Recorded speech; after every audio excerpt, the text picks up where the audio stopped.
Hey guys, welcome to Cricket Fanatics Magazine, and today we're going to be discussing the second ODI between South Africa and Afghanistan. This comes after a heavy defeat in the first ODI to them by 6 wickets. So, a lot to talk about on today's show because we need to bounce back and we need to show the reactionary public that we do have a very talented squad available over here and we have some decent players that can put in good performances. And that is something that we're going to have to show as a Proteas fan base, as a Proteas team. And we're going to have to gain some trust from the Proteas public that the team is in the right direction. But before we get going with today's show, before we get started, please subscribe to this channel. If you are new, we are getting quite a few subscribers in the last couple of days. So please subscribe, click that notification bell for all future videos, please. I'd also like you guys to please smash that like button. I'd also like you guys to comment. After this video has ended, please go to the comment section and comment there as well. Some of you guys have really listened to me on that one and have done so, and it's really helping the video spread. Particularly a preview on the last of the last game, that preview did exceptionally well. So I'm hoping that we can get another hit like that on the channel as well. I'd also like you guys to please subscribe to Cricket Fanatics Magazine monthly. Every issue is 100% free, straight to your inbox every month. The link is on the screen as well as in the description. So without further ado, let's get straight into today's video. I'm actually looking forward to discussing this with you guys and seeing where your guys' head is at, heading into the second ODI.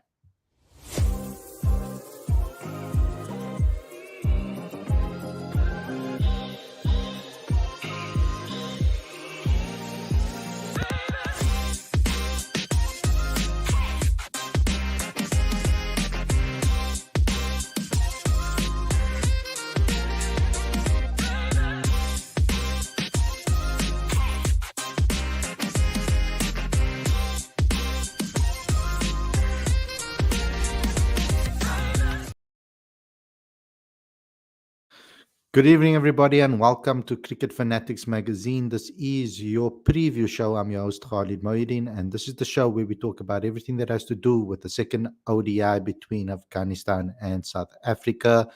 You guys have joined at the right time. If you are just coming onto the stream right now, please smash that like button. We're going to be discussing quite a lot of topics on today's show.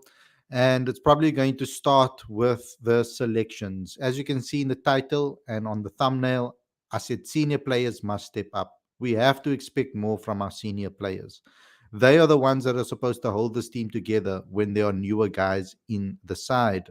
They need to kind of help the others by setting up good partnerships and setting up good platforms so that the other guys, the younger guys, the newer guys can feed off their momentum and of the foundation that they have set. And I do feel that Riza Hendricks, Aiden Markram, a lot of pressure is going to be on their shoulders to do that. Now, I'm thinking that Temba Bavuma will most likely be back. So that does show up the top order a lot more.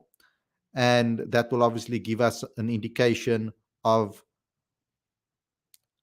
where we are heading with regards to the selection. I think tomorrow's game is going to be the one that will give us a better understanding of the selection and moving forward. So I do see some comments already in the live chat about Aiden Markram. Lauren saying, Khalid, don't take this personally, but I watched the show you had last night and I heard you say that Aiden needs to start scoring runs in ODI cricket and ICC events. I came up with the following stats. In ODI cricket in 2023, played 24 matches, averaged 51 with a close to 1,000 runs. He also managed 7 half centuries and 3 centuries during that period. At the ICC Cricket World Cup, he also played 11 games, 400 plus runs with an average of 40 plus, scoring 2 big half centuries and the second quickest century of the tournament, which came in 50 odd deliveries. He also manages 4 test half centuries and 2 centuries during our last 8 matches, which is the most by any test batter before the T20 World Cup. Aiden was also in good T20I form behind Reza Hendricks.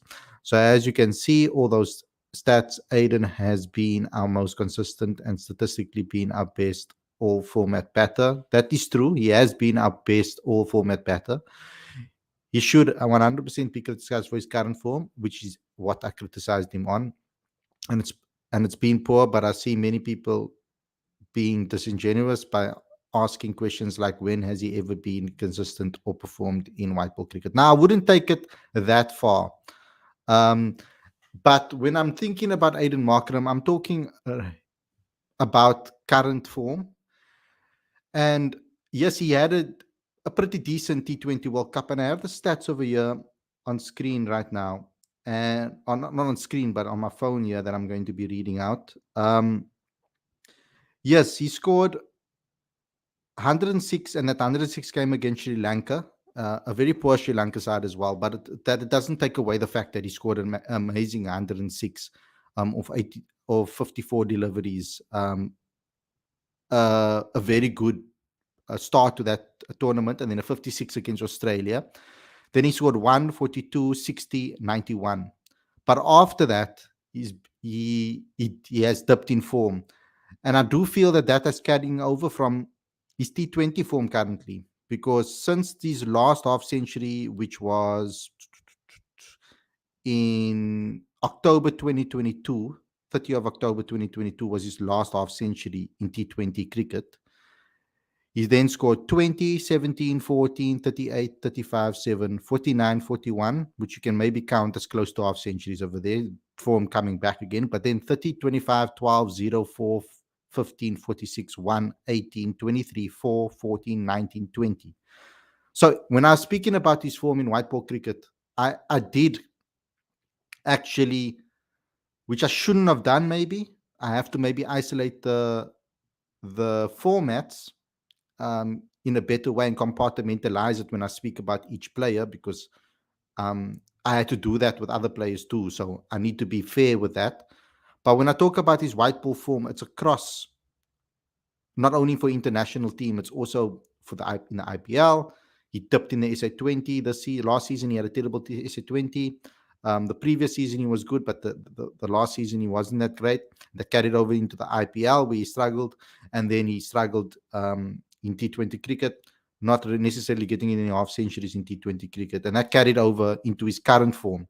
So when you look at that form from during that period and you take it game for game for game, it looks a lot worse.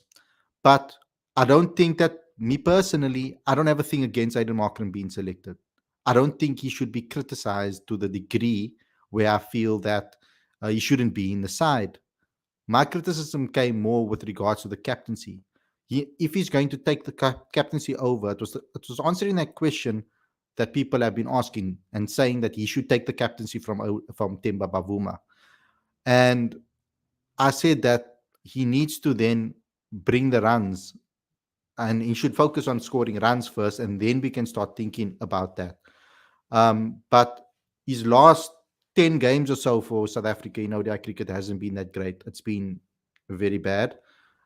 And he can improve on that, and I'm hoping that he turns the corner. But when you collect the data from both the T20s and the ODIs, and you package it all in one in white ball cricket as a whole, he's been in bad form at the moment with regards to that. And I'm hoping that he'll turn it around and come back, and he'll show us that he can bounce back from this. And he had a very good World Cup for us, and that I feel still, that's the reason why I still back him, because in the ICC event in the 2023 World Cup, he was really good.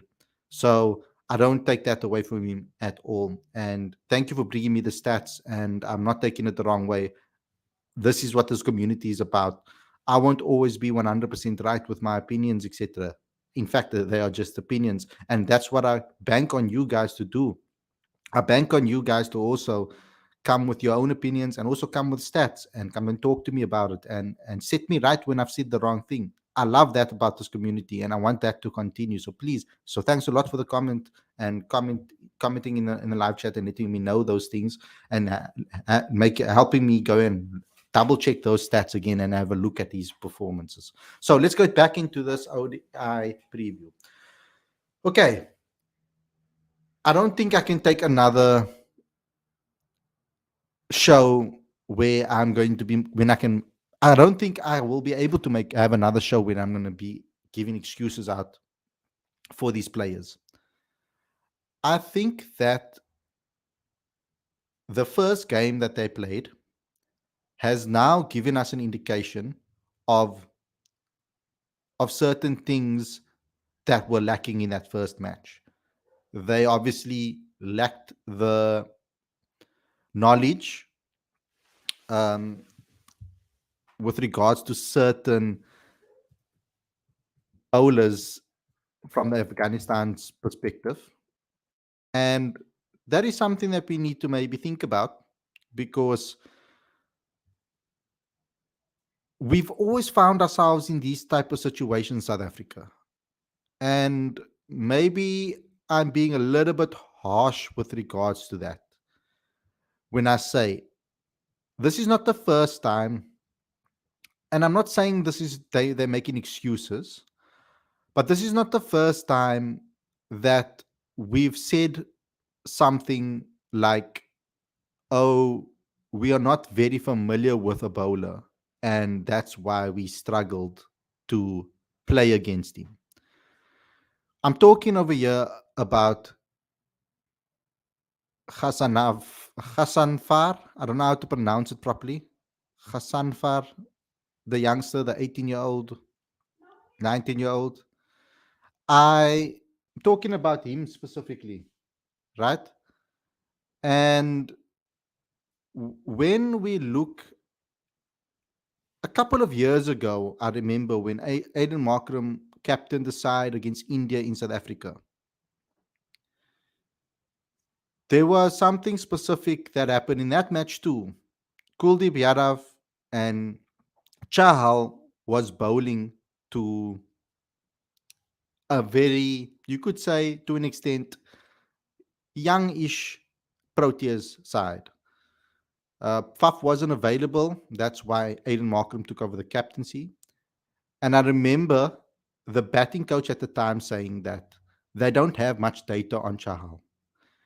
He has this weird, unorthodox type of um, he has this unorthodox style to him and bowling style, and it's very difficult to prepare for something like that.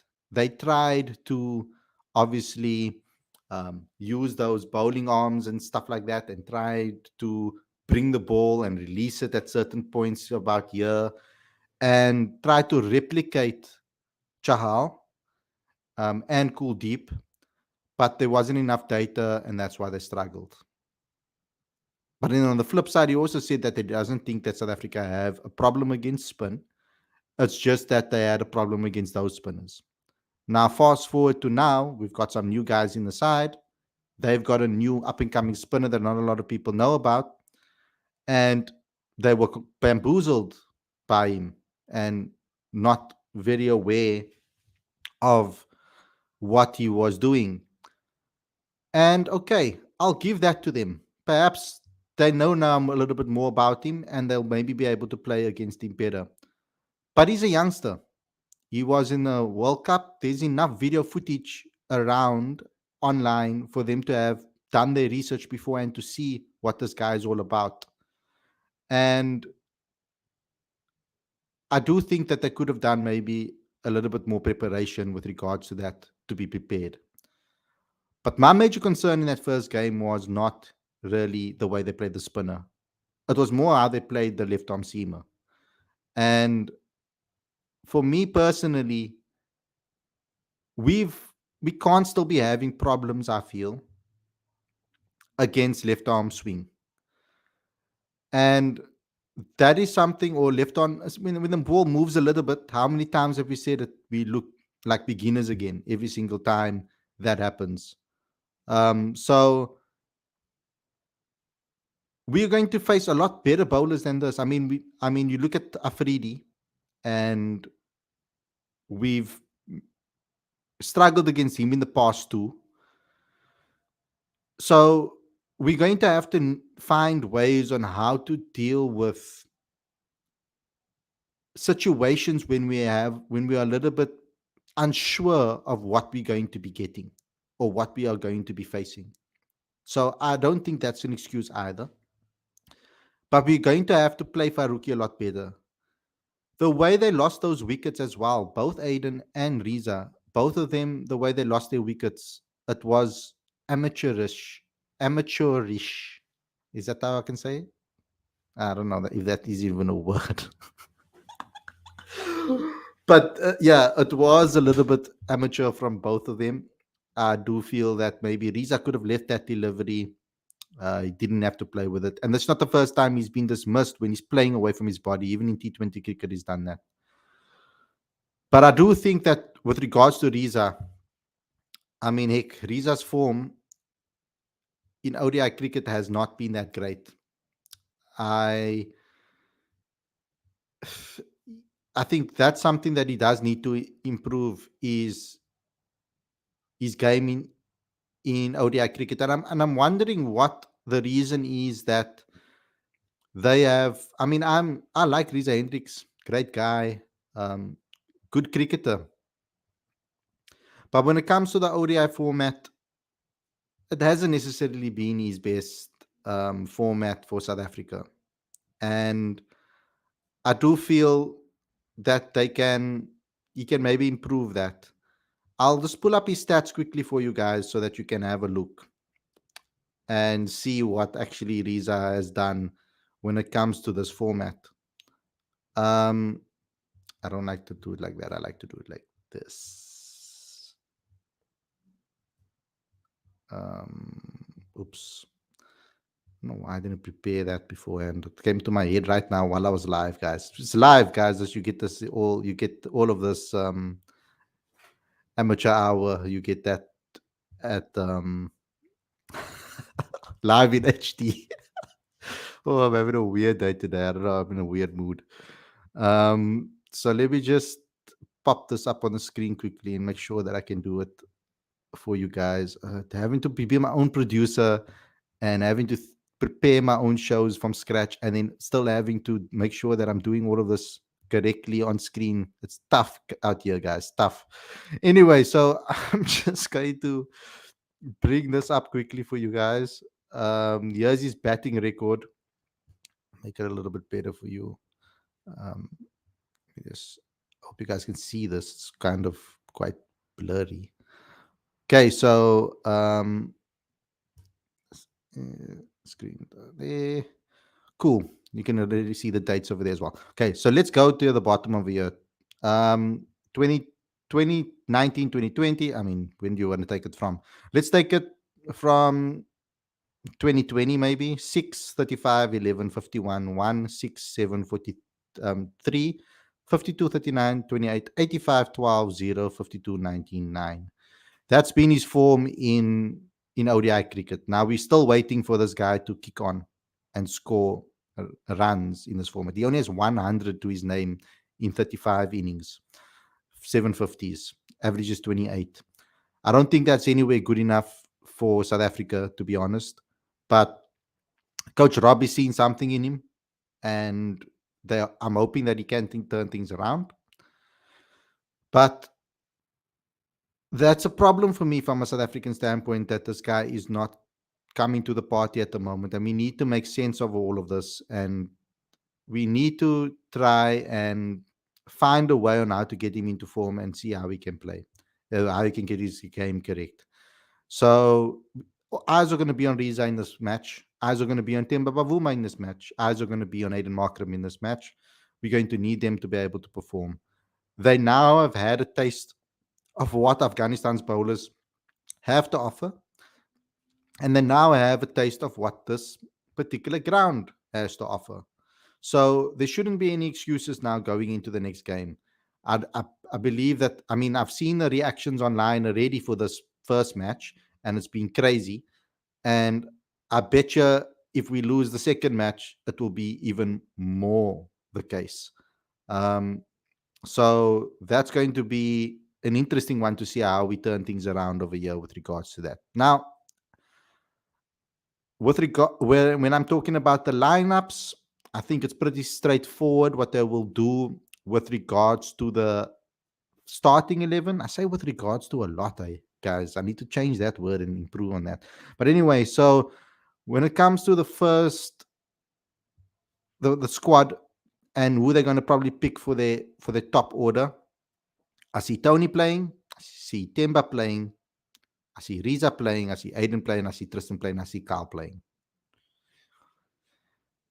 Vian Mulder has earned his spot with that half century, so he plays. The question is going to be between Andile and Jason, who they drop. I think that will probably be the major talking point because I don't think they'll play 3 all-rounders again. I think they'll only play 2 because I do think that the bowling attack that was selected was a decent one. Bar maybe bringing in Ngaba Peter.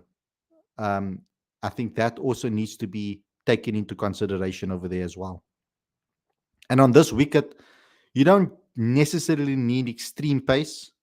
You need those medium type of paces and medium type of bowlers. And I feel that you can bring in maybe a spinner for Andile, or you can perhaps, if you have Jan Mulder, maybe at 7, and then at 8 you bring in another spinner, and you have Bjorn Fortuin at 8, Ngabapita at 9, and then Lungi and Nandre as your two Lungi and Nandre as your two seamers. That will be a decent side, I feel. And then Vian Mulder needs to bowl, and definitely Vian Mulder will need to bowl, and I think Aiden Markham will need to bowl there too. The question is, are you going to do that, or are you going to only play one all-rounder, which they probably can go with one all-rounder and just have Vian Mulder. So let me know what your guys' starting 11s are in the side. I think they'll go with probably Riza Hendricks, Tony Rizorzi, Temba Bavuma, Aiden Markram, Calverena, Tristan Stubbs, Calverena, Vian Mulder, Bjorn Fortuin, Ngaba Peter, Nandre Berger, and Lungingiri. That's what I would like to see, but I think they might just give Andile another go. I just have a feeling that they'll do that and not play Naba Peter and go with the one spinner again, which I think is a mistake. I think Naba Peter needs to play.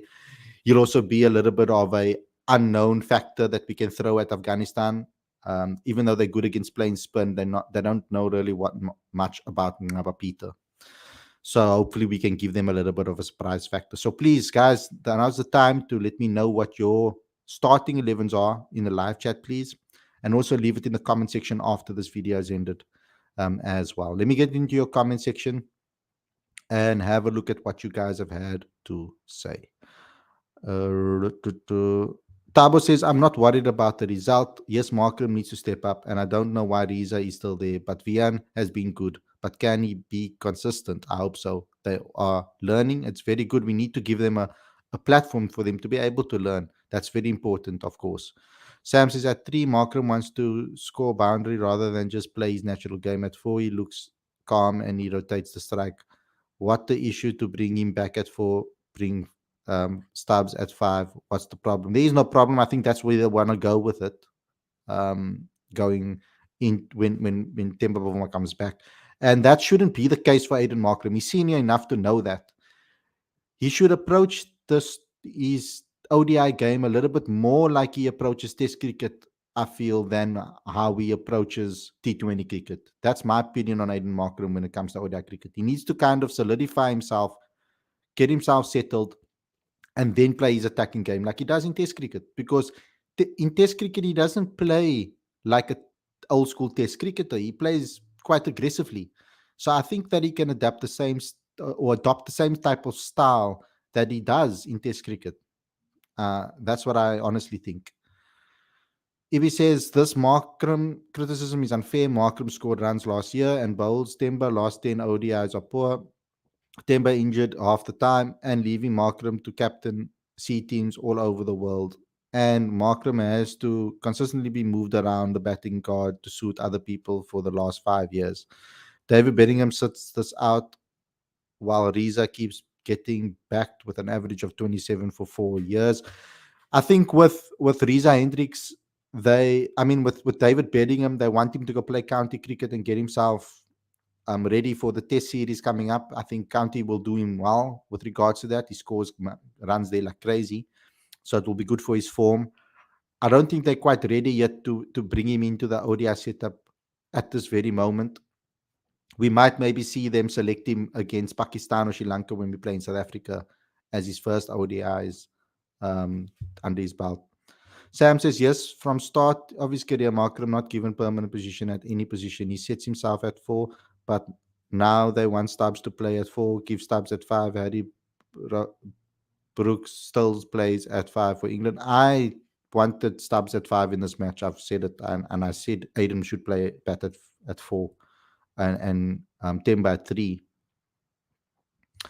Massive 2 ODIs coming up for a guy like Riza if he plays. If he doesn't show any type of form and runs, then that should be it for him in the ODI format with guys like Brzezinski and Bedingham ready. And that's the thing. I want that type of ruthlessness when it comes to senior players in the side. We don't have much time and much games to be able to trial and test. So we're going to have to be ruthless.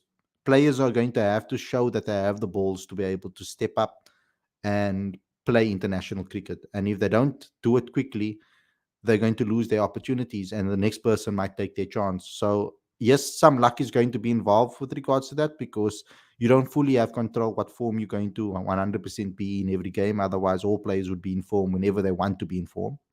So, but we need to be a little bit ruthless and give guys opportunities because we are running out of chances to give players opportunities. And team like Afghanistan and a team like Ireland is the perfect place for you to give people opportunities and blood young people in. They need to take their chances, and if they can't take their chances against Ireland, for example, or they can't take their chances against Afghanistan, who I don't think is a magnificent ODI team necessarily. They're good, they're decent, and they can be really dangerous on their day, but they know Australia, and then they know India. You know what I mean? So you must be able to at least do it against Afghanistan if you want to be able to win World Cups and beat the big teams like India and Australia and England, etc. Roderick says, I don't want to be negative, but I don't think we will win a game in the series. I think we'll be a lot better tomorrow, and we must hope for improvement and take it from there. Kani says, Khalid, big fan of Riza, but to be honest, it doesn't make sense to play him in ODIs. Who said I'm a the way you are saying it is like I'm a big fan of Riza and I will never criticize him, which is very false, Kani, because I've criticized him and I just said now a couple of minutes ago that if he doesn't perform, he needs to be dropped. So it's as simple as that. That's how ruthless we have to be. Um, Kani says we are missing P Dog. Lodrick says the young spinner was in East Under 19 World Cup. Our coach staff are lazy. Lawrence says, I do also think that in the future, Rob can construct his squad a bit better from a batting point of view. No problem with giving new guys opportunities, but you mix it with a few experienced guys like Rasif van der Dussen, in my opinion. But I think that's what he's doing here. He thought that having Aiden Markram, Temba Bavuma, and Riza Hendricks will add that experience into the team. He's done the thing with Rassi in Ireland for the Ireland game. So they are doing that. They are mixing it up with experience and youth. That is exactly what he's doing.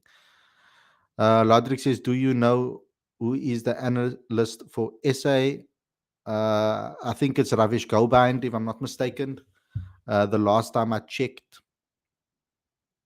he was a former Warriors coach. Ravish Gobind.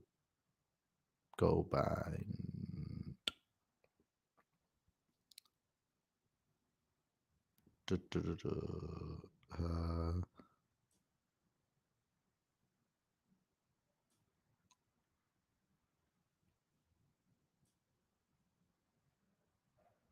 Actually, maybe it's not that. Coaching staff. You know, they don't really release that to us. That's it's weird that they never tell us. Um, that was in February 2023. Matthew Rubin. It's Matthew Rubin, performance analyst. I think it's him.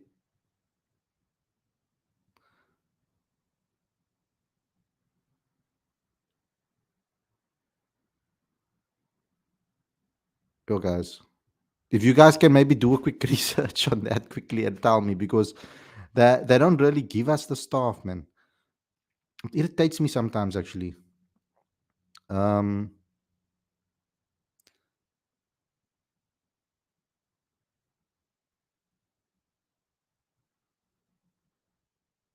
yeah, I'm gonna be sitting here for hours, guys. Can one of you guys please just gonna make the show a bad quality if I'm sitting here googling on my phone?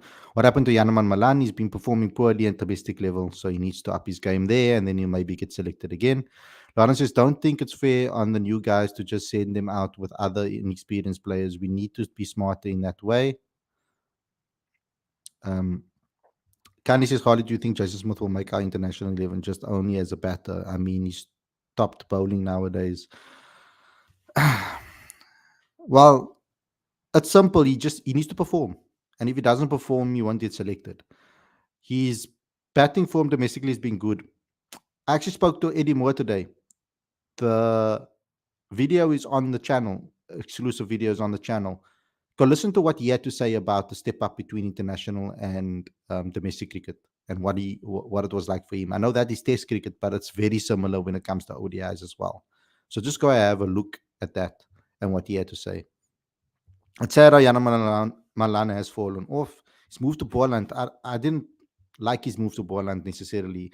I know it's great for Borland to have players like that, but I thought he was settled at Western Province and he was getting runs there.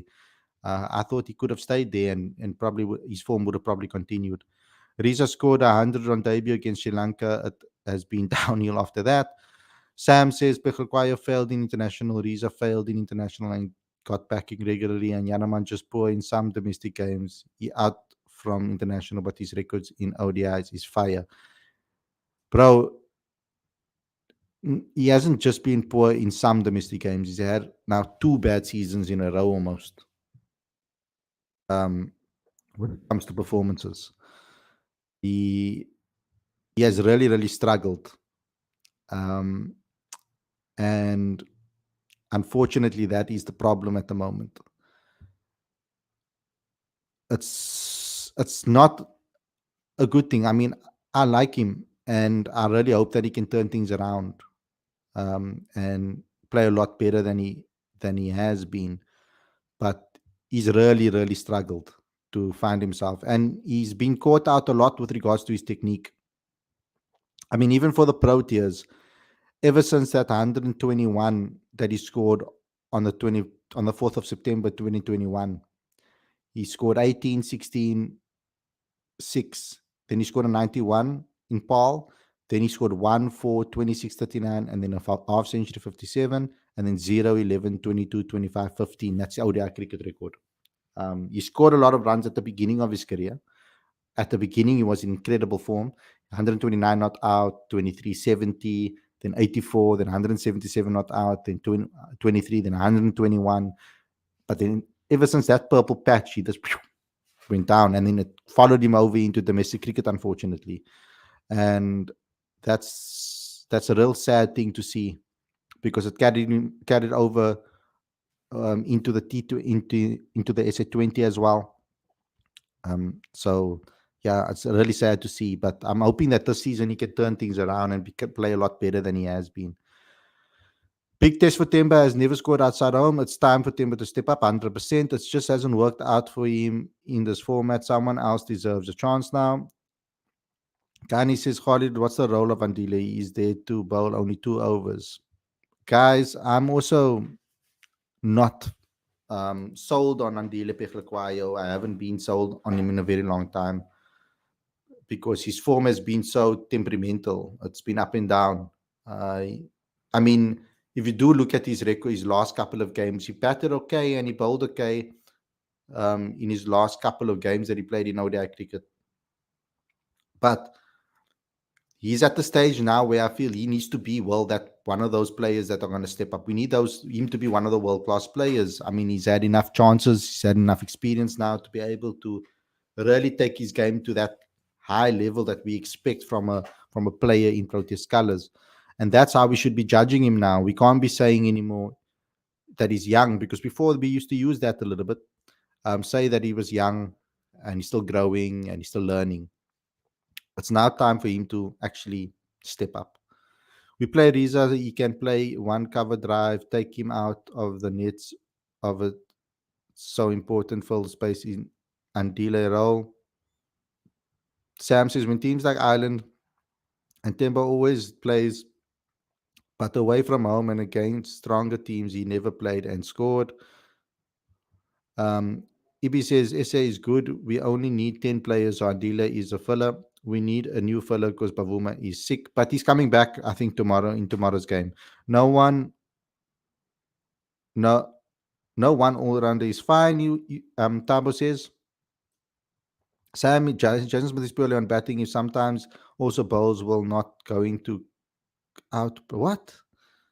Like Smith Kohli, I can't understand the English there. Ibi says people call Baba Zimbada, they must call Temba. I don't know. I don't understand what you're saying there. I'm not sure whether Peter will be effective in ODIs. He is more suited for T20s. Maybe. Let's see. Antile Bowes with 117 kilometer per hour speed, also batting always poor, and why selected. He bowls a little faster than that. That's his slower delivery. um, Yeah, he needs to be better, and I've said this multiple times. I can't talk about it anymore. So let's stop the hate for you. Let's stop the whole thing about him on here. Um, let's stop the whole thing on here about Andile. I mean, how many times are you gonna say it, bro? Like, it's getting to a point where it's just like annoying. We understand that, we know that, we've spoken about it. It's over now. They dropped Janaman Malan despite doing scoring hundreds, but they kept Riza with average of 26. Lodrick says he's starting 11 is Timber, Tony Rizorzi, Bavuma, Kyle at 3. Very interesting. Markram, Smith, Stubbs at 6. Mulder at 7. Fortain at 8. Peter at 9. Gidi and Berger. It's a very good team. I'd maybe just swap a couple of things around over there. Kyle should be batting in the higher up. But he even struggled batting at the bottom with a whole lot of overs still in hand. So he was practically batting as a top order batter ultimately. I said I'm a big fan. Oh, you said you were a big fan. My bad, bro. Dreamer says the things we discussing things how now no to how the things we discussing things no to South Africa team. If we let them know, it will be useful. I know some of the players watch the channel, because sometimes when I see them in person, they say, like, they mention certain things that I've said on the show. So I must also watch what I say and be fair with my criticism on the show. And Khalid, why is he not offering foreign coaches for batting or bowling coaches? See, in New Zealand selected in the batting coach and Sri Lanka bowling coach. Cha-ching ching, bro. Cha-ching ching. Burbik, Khalid, what do you think is the thinking behind the squad versus Afghanistan? Not our strongest squad, but also not that many young guys. Because we're not necessarily looking for young guys. We're looking for the guys that are the next in line to be able to play for the first team immediately almost. We don't have the time and if to be able to. I don't think we have the team at the moment to blood young talent in it fully in the batting department. I think we first need to solidify our top 6 and make sure that we have players that are in form and that are playing well, and making sure that they come right first before we can bring in a youngster into that You don't want to bring a youngster into a mess. So we need to make sure first that we can find players that can settle into international cricket a lot faster, and that's why you trust your more experienced domestic cricketers to do so. And they are rewarding people that have been very good at domestic level consistently for the last 3-4 years. So a person that is has done that and has a track record at domestic cricket consistently has a better chance of making it at the international level than someone that has barely played domestic cricket.